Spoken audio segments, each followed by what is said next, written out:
Next fight we have. Now, I know I'm just going to call him Peter. Peter Piotr. Yan. Yeah, Peter. I'll call him Peter. I'll be on the same page. Yeah, let's just Petr Yan. We know who we're talking about versus Jose Aldo. So in this fight, super exciting. This is for a belt, so that's obviously always a big deal. We got 3 title fights. It almost feels like 4, but we got 3 actual title fights on this card. And so with this fight here, I love it. I love this fight. Stylistically, I love it. Name-wise, I love it.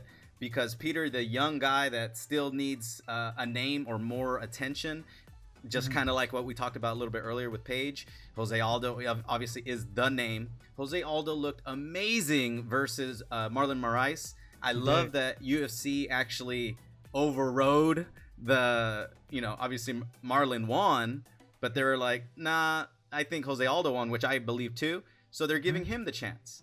So I am not complaining off of that. This is going to be a great fight. What do you think of the fight itself and how it's going to play out?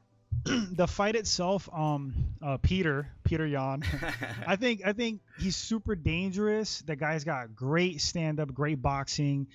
He has a really deep wrestling, like grappling sambo background. So he's not like a noob on the ground. But yeah, super dangerous. It's like new guard versus the old guard. Yep. But like you said, Aldo at 135. I'm gonna be honest, dude. I was like really skeptical of him going to 135. Yes. He looked so drained, like leading up to like his debut. But he's performed amazing. I agree with you. I think he won that fight against Moraes. So if vintage Aldo shows up, I feel like he just has more tools to win. I feel like he's just, close to prime Aldo. If that guy shows up, I think he just has too much to work with. He's great on the ground. His stand-up is amazing. But I don't know, man. I mean, he's dangerous, man. He's the up-and-comer. Yeah. Well, and let me throw out a few things to look for, because this is what makes it very interesting for me. So I always kind of, you see round 1, they're coming, together. And what I foresee is like I would like to see Aldo throw his leg kicks. Like that's always been a staple until later in his career. He just kind of stood away from it. I think if he can start utilizing that, he needs to use those leg kicks to slow down Peter. Peter's going to move forward. Peter is tough. Peter has boxing movement. And so I think there's going to be a lot of stand-up in this fight, which does favor Aldo. But considering, and this is where I think it's going to get tricky for Aldo, considering it's 5 rounds, with Marlon Moraes, that was 3 rounds, correct? I believe it was, yes. I'm pretty sure it was. And so I think he knew he could fight the way that he fought, Aldo, that is. But in a 5-round fight, I think he is going to know he can't fight like that. He's got to last 5 rounds. And so I think Peter can push the pace early and keep it up, and dude, the man just hits hard. He just moves forward. Sometimes he might even grapple a little bit just to maybe make Aldo a little tired.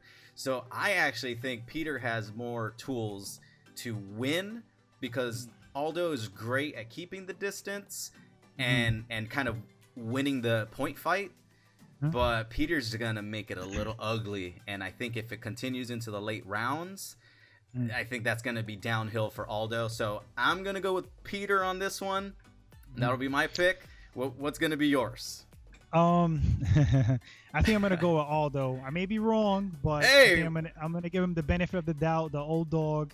And I think vintage Aldo shows up. I think he's hungry to win, a belt, another belt. And we'll see, man. But just to touch on one more thing. Sure. Max Holloway kind of showed the blueprint how to beat Aldo. You know what I mean? Like, fight long. Max, I remember he was hitting him with body shots, and I never really viewed Aldo as a guy who gasses, but maybe it was like what Max is doing to him. But if Yan makes him work hard and keeps the pace up, he definitely can win. So, but I'm gonna go with Aldo. Hey, no worries. I mean, this is always much funner when we have opposite picks.